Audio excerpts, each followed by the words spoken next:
آج کی اس ویڈیو میں ہم بات کریں گے حجرہ اسود کے بارے میں اور اس کی تاریخ کے بارے میں۔ حجرہ اسود جنت کے یاقوتوں میں سے ایک ہے جسے سیدنا آدم علیہ السلام اپنے ساتھ جنت سے لائے تھے اور تعمیر بیت اللہ کے وقت ایک گوشہ میں نصب فرمایا تھا۔ طوفان نوح علیہ السلام میں آدم علیہ السلام کا تعمیر کردہ بیت اللہ آسمانوں پر اٹھائے جاتے وقت اس متبرک پتھر کو شکم جبل ابی قبیس میں امانت رکھ دیا گیا تھا۔ پھر تعمیر ابراہیمی کے وقت جبرائیل علیہ السلام نے اللہ تعالیٰ کے حکم سے سیدنا ابراہیم خلیل اللہ علیہ السلام کی خدمت عالیہ میں پیش کر دیا۔ اسی طرح اسے پھر اس جگہ کی زینت بنا دیا گیا جہاں پہلے دونوں وہ رونق افروز تھا۔ اس کے فضائل اور اوصاف میں نبی کریم صلی اللہ علیہ وآلہ وسلم کے بہت سے ارشادات حدیث اور تاریخوں کی کتاب میں زینت بنے ہوئے ہیں، لیکن جنت کا یہ انمول موتی عالی مرتبت مقدس و متبرک یاقوت گردش ایام کی ستم رانیوں سے محفوظ نہ تھا۔ اس کا متحد بار اسے فاسق و فجور ظالموں کے ہاتھ تحت مشق بننا پڑا، بارہا حوادثات کا شکار ہوا اور اس کے نازنین بدن پر کتنے ہی مرتبہ زخم آئے۔ جب مکہ مکرمہ کرامتہ کے دستے تصرف میں آیا تو ابو طاہر سلیمان بن الحسن نے، جو کرامتہ کا سردار تھا، حرم محترم میں خون کی ہولی کھیلی اور اس قدر قتل عام کیا کہ حجاج کی لاشوں سے چاہے زمزم بھر گیا۔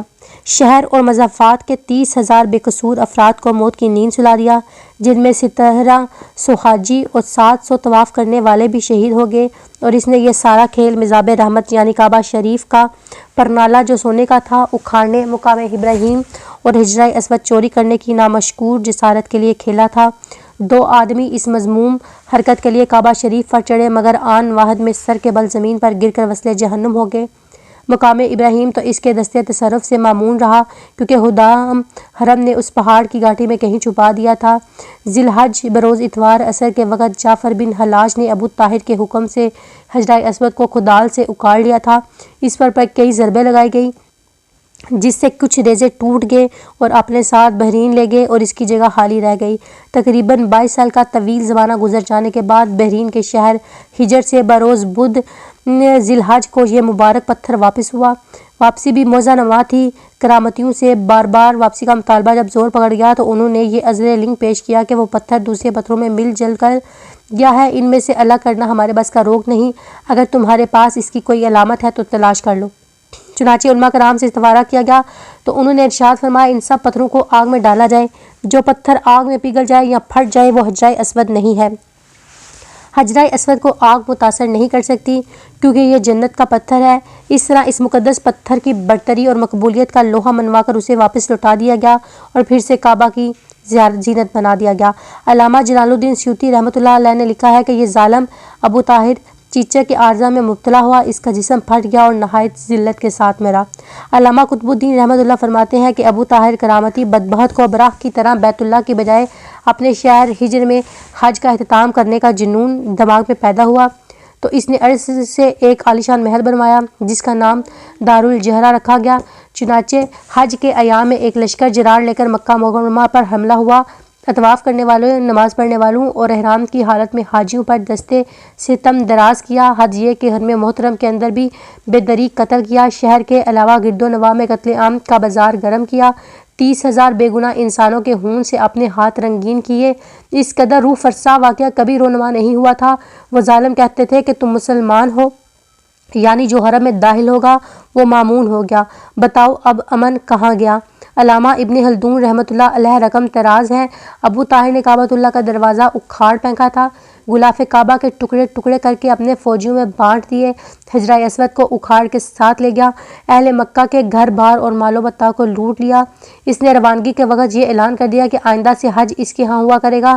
خلافت مستکفی کے عمرہ بے حد کوشش کی کہ کسی طرح حجرہ اسود واپس آ جائے۔ انہوں نے 50,000 دینار سرخ کی پیشکش بھی کی مگر کرامتی ٹس سے مس نہ ہوئے۔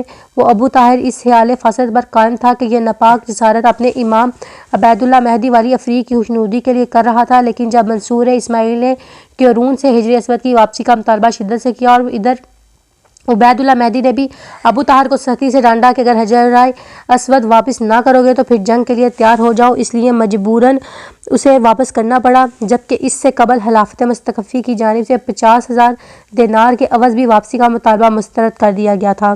طواف کی ابتدا حجر اسود کے استلام سے ہوتی ہے۔ یہ جنت کا پتھر ہے جس میں اللہ تعالیٰ نے انسانوں کے گناہ جذب کرنے کی عجیب تاثیر رکھی ہے۔ چنانچہ نبی اکرم صلی اللہ علیہ وآلہ وسلم نے ارشاد فرمایا، جس وقت حجر اسود جنت سے اترا تو وہ دودھ سے زیادہ سفید تھا، پھر آدمیوں کے گناہوں نے اسے سیاہ کر دیا۔ اور ترمذی شریف کی ایک روایت میں ہے کہ حجر اسود اور مقام ابراہیم جنت کے یاقوتوں میں سے 2 یاقوت ہیں، اگر اللہ تعالیٰ ان کی روشنی کو ختم نہ فرماتا تو پوری زمین و آسمان کو روشن کر دیتے۔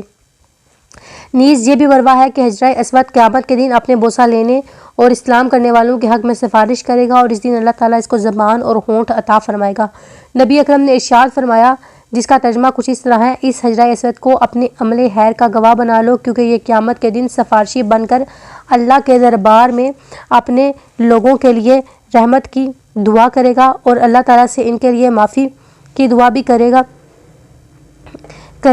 نیز آپ صلی اللہ علیہ وآلہ وسلم اس کی تفصیل و استلام کو گویا اللہ تعالیٰ سے مصافحہ کرنا قرار دیا۔ آپ صلی اللہ علیہ وآلہ وسلم کا ارشاد ہے، جو شخص حجر اسود کو ہاتھ لگائے گا تو گویا وہ اللہ تعالیٰ سے مصافحہ کرے گا۔